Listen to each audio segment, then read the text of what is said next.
क्या आपको पता है कि भारत ने ट्रांसपोर्ट के क्षेत्र में एक ऐसा कारनामा कर दिखाया है जो दुनिया के बड़े बड़े देश अब तक नहीं कर पाए। भारत ने अब नदी के नीचे भी मेट्रो चला दी और पानी के ऊपर भी, यानी अब मेट्रो सिर्फ जमीन पर ही नहीं बल्कि जल के अंदर भी दौड़ रही है और जल के ऊपर भी। आपको जानकर गर्व होगा कि भारत दुनिया का पहला देश बन चुका है जिसने एक साथ अंडर रिवर मेट्रो और वाटर मेट्रो को पूरी तरह से ऑपरेशनल कर दिया है। अब सवाल उठता है कि आखिर भारत का ट्रांसपोर्ट सिस्टम इतनी तेजी से क्यों बदल रहा है, कौन कौन से शहरों में ये नई सुविधाएं दी जा रही हैं, और सबसे बड़ी बात, क्या यह मॉडल अब दूसरे शहरों में भी लागू होगा। इन सारे सवालों के जवाब आज हम इस वीडियो में जानेंगे।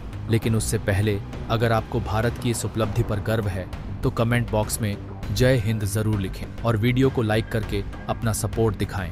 दोस्तों, ट्रांसपोर्ट और कम्युनिकेशन किसी भी देश की लाइफलाइन माने जाते हैं क्योंकि देश में लोगों और टेक्नोलॉजी का प्रवाह इन्हीं पर निर्भर करता है। बिना ट्रांसपोर्ट के सामान और सेवाओं को एक जगह से दूसरी जगह पहुंचाना बेहद मुश्किल हो जाता है। ट्रांसपोर्ट का देश की इकोनॉमी में भी अहम योगदान होता है। 1991 में भारत में उदारीकरण के बाद कैपिटल और टेक्नोलॉजी इन्वेस्टमेंट में जबरदस्त उछाल आया, जिससे ट्रांसपोर्ट सिस्टम का भी तेजी से विकास हुआ। पारंपरिक ट्रांसपोर्ट के साथ साथ आधुनिक ट्रांसपोर्ट सिस्टम भी विकसित हुआ और मेट्रो रेल सेवाएं पहले ही कई शहरों में ऑपरेशन में आ चुकी। दिल्ली एनसीआर के लिए तो मेट्रो लाइफलाइन बन चुकी है और अब देश के अन्य शहरों में भी इस दिशा में तेजी से काम हो रहा है। इसी कड़ी में हाल ही में कोलकाता मेट्रो ने एक बड़ी उपलब्धि हासिल की, जब देश की पहली मेट्रो रेल सुरंग नदी के नीचे पूरी तरह तैयार हो और अब इस रूट पर मेट्रो सेवाएं शुरू कर दी गई। इसी बीच भारत में पहली बार फ्लोटिंग मेट्रो ट्रेन सेवा भी शुरू हो। 25 अप्रैल को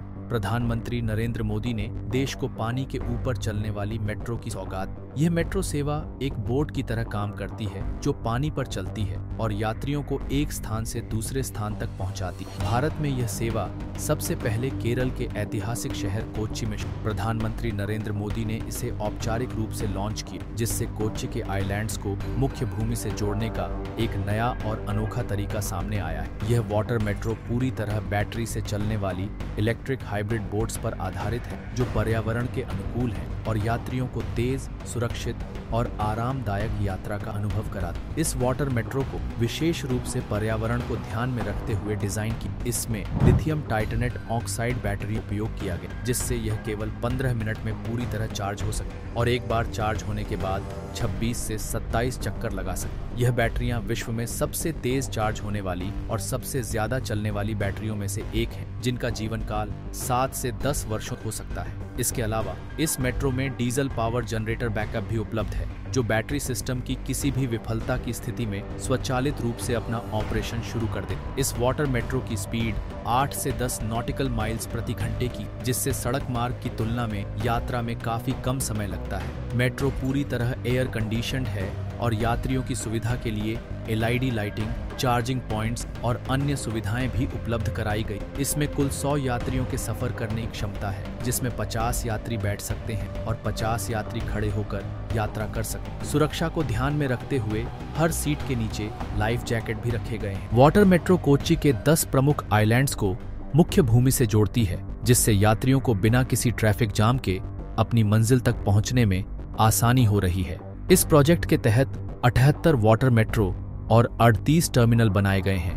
पहले चरण में 12 किलोमीटर के 2 रूट बनाए गए हैं और फिलहाल इस सेवा को कोट से विपिन टर्मिनल और विटेला से कक्कानाड टर्मिनल के बीच शुरू किया गया है। पूरी तरह ऑन ऑपरेशनल होने के बाद अब इस मेट्रो में प्रतिदिन लगभग 34,000 लोग सफर कर रहे हैं। कुल मिलाकर यह मेट्रो कुल 76 किलोमीटर की दूरी कवर कर रही है और जरूरत के हिसाब से इसकी संख्या आगे बढ़ाई जाएगी। कोच्चि वाटर मेट्रो परियोजना एक पर्यावरण अनुकूल और आधुनिक शहरी जल परिवहन प्रणाली है। इसके पूर्ण रूप से ऑपरेशनल होने के बाद इसमें इलेक्ट्रिक प्रोपल्शन का उपयोग किया जा रहा है, जिससे ग्रीन हाउस गैस उत्सर्जन में हर साल 16,500 टन की कमी आ रही है। इससे भारत के 2017 तक कार्बन न्यूट्रल बनने के लक्ष्य में भी मदद मिलेगी। इसके अलावा इस मेट्रो को कम आवाज और कम पानी के झटकों के साथ डिजाइन किया गया है, जिससे यह यात्रियों के लिए अधिक आरामदायक बनी हुई है। इस पूरी परियोजना की लागत 1,137 करोड़ रुपए है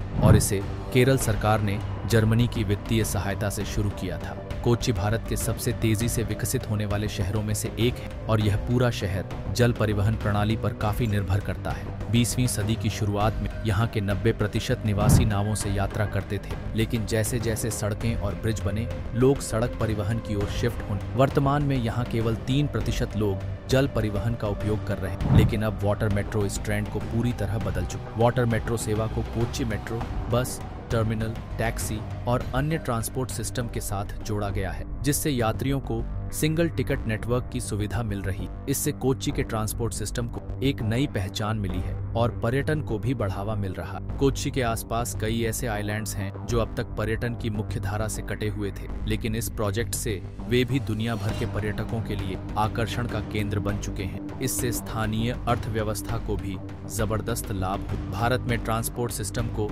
आधुनिक बनाने की दिशा में लगातार काम किया जा रहा है। स्थानीय जरूरतों के हिसाब से ट्रांसपोर्ट सिस्टम विकसित किए जा रहे हैं, चाहे वह सेमी हाई स्पीड ट्रेन हो, रो फेरी हो या रोपवे।